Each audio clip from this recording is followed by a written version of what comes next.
Nakakabahala po ito mga kababayan because the PNP might declare today the entire compound of the Davao Cathedral of Kingdom of Jesus Christ is a crime scene.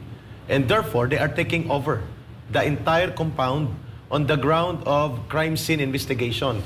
Tama yung binanggit ng abogado na ka-interview ni Brother Paul. If wala silang layunin towards that kind of possibility na sila din ang may gawa ng crime scene na pwede nilang i-create dahil nga lahat ay nagagawa nila ngayon, walang korte, walang batas, at hindi nila pinapayagan ito ay makita in public eye, although nakikita natin ang maniobrang illegal at mga pagbitbit ng kontrabando at kung ano-anong mga palusot nila, it is now a possibility because they are anticipating na ang korte maglabas ng issue na mali ang ginagawa nila, mag-issue ng order ang court na umalis sila. Sasabihin nila sa korte, this is no longer about the warrant of arrest. This is now an ongoing crime scene investigation. Therefore, hindi pwedeng pigilan ng korte ang crime scene investigation.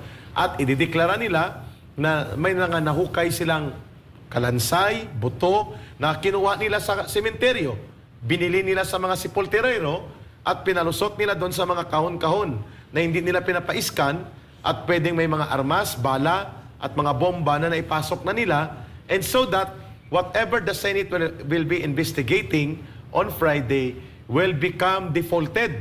Kasi sasabihin nila, wala na po itong issue ng warrant of arrest o anumang mga sinasabi nila na wala dito si Pastor. We have now uncovered a crime scene.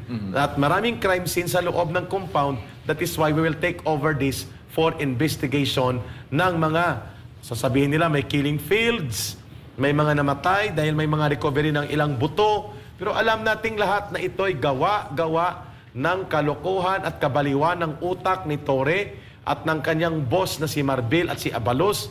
At walang ibang nag-utos niyan na pumapayag na gawin nyo lahat. Pati illegal, si Marcos. Nakakabahala po ito.